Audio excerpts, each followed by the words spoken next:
What is up, good people? Jungle Link here. Hope you're doing well. I was in Mikkel's live stream today, and I think he gave the best explanation, the best reasoning why the SEC very well may not appeal this Ripple case. And if you're not in that daily live stream, I suggest come over and hang out, because I didn't even know he was doing those, and I'm a long-term subscriber. But in the morning time, he does a live stream. It's really, really good. A lot of great conversation.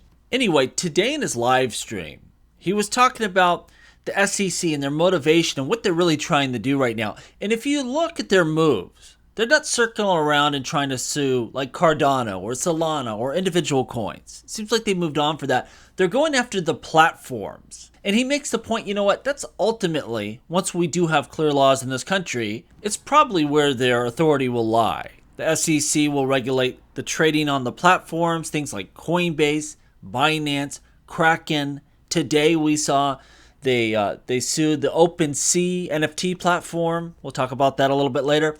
So that's probably going to be their kind of wheelhouse. And probably the CFTC will regulate the actual tokens, which are not securities. They are commodities. And it's very possible you have this split of authority between those two regulatory bodies. Either way, we can definitely tell the SEC is focused on platforms and not individual tokens. And given the facts that they lost most of that case, yeah, they got a lot of fines and penalties, of course. They got a, sort of wildly broad injunction that Ripple can't break security law. We all kind of have that just standard. They didn't have a lot of success versus Ripple. Do you want to kick that up a notch? Are you going to fare better?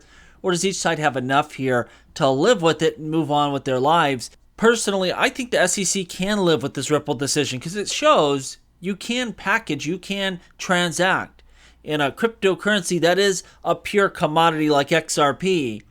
And if it's transacted in a certain manner, that still could be a securities offering. That might be as good as they're going to get with this sucker. And if they push it up a notch, it might get substantially worse for them. You don't know what they're going to do. I mean, they could appeal this just to be nasty, just to weaponize this process. We know they do plenty of that. It could happen. No one's saying it can't. But I thought Mikkel's explanation there in reasoning and logic for the fact that we're not going to have appeal was really sound. Now, either way, if the SEC appeals, even if the appellate court gave us some awful decision, it's not going to matter. This growth phase will likely be over before that happens. You will have plenty of chances to cash in, if you will. So I think XRP will have a great bull run either way, but there is significantly less risk for investors. You have a better chance of getting an ETF on its own right with an XRP ETF or in bundled products if there is not an ongoing litigation. So, I think that top end price performance, how high we can go ultimately will be trimmed a bit if there is an ongoing SEC appeal of some sort. So we'd rather not see that. But I don't think they can totally, affect us in a significant way. XRP will continue to trade on the U.S. market. We have all these advanced features that are rolling out. Either way, our performance should be wildly better than it was last time around. Things have improved, and that should correlate in the ultimate value of the XRP token here as we move through this growth cycle. Now, the SEC has about 39 days, so we can guess all we want. The days for guessing will be over soon enough, and we will know once and for all if they're going to appeal this or not. It's not the be-all, end-all. If it happens, so be it. But it's actually incredibly bullish if they do not, because I think it clears our pathway for really upper-tier price appreciation during this growth phase if they just, leave it be, and it is what it is. Now, yesterday, the Tom blockchain, it went down for 7 hours. Wasn't producing blocks. I did a video on that last night. And today, again, at the time of this recording, the Tom blockchain has stopped producing blocks for 3 hours. What's going on? A lot of people hypothesized there was some sort of dog coin that was high in demand and may have crashed the chain. This kind of stuff happens, but there's so much swirling around this chain right now with the CEO of Telegram, of course, being arrested in France. You had some freezing of deposits and withdrawals on Binance and Bybit. I don't know if those have been opened up now. There's a lot going on with this chain, and it's a top 10 coin, so it's no minor issue here. We'll have to see it play out here a little bit and see why this blockchain keeps seizing up. MakerDAO, talked about this a little bit, but we got some more information. It is going through a rebranding.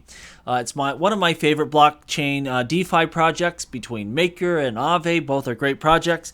They're doing a rebranding to Sky. That will be the name of that DeFi application going forward. But it's not just a change in name. They are trying to get this really more accessible for the everyday person, not so technical, not so crypto-ish, if you will. And beyond that, right now a Maker coin is $1,850 thereabouts. And I don't really care how much the coin is. A lot of times I want some Maker, I might buy a quarter or a half of a Maker token. Growth percentage is growth percentage. Who cares how many tokens you get? But I know a lot of investors don't think like that. Well, they're going to do a swap. So for every Maker coin you have, you're going to get 20-something thousand, maybe 24,000 Sky tokens. And that might bring the price down to a level that's very accessible for the everyday person to invest in and to use. So we'll see how that plays out. I quite like the branding of MakerDAO. I'm not so sure.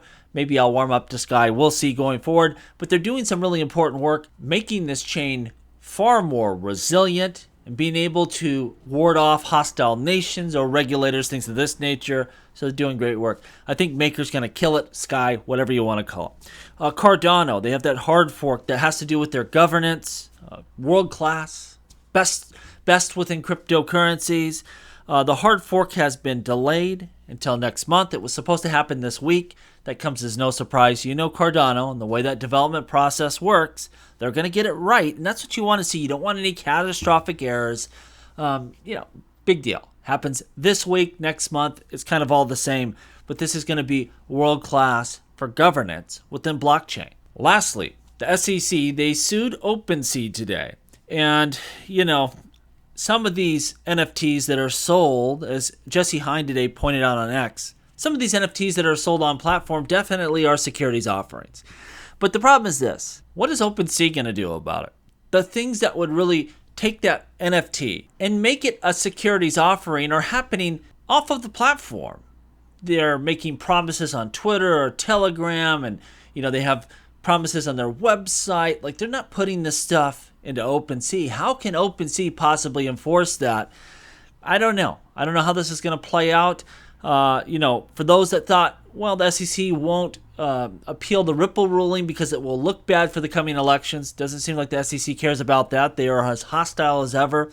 They're bringing enforcement actions against, NFTs, which are pretty standard in their regular form here. They're just collectibles, if you will. There's nothing that would make you think that should be a securities offering. But of course, any sort of commodity can be packaged to be a securities offering, just like the oranges or the orange groves. We understand how this all works. So, I don't know what you expect of OpenSea, but it just shows the SEC is going after everyone, and we'll have to see this play out.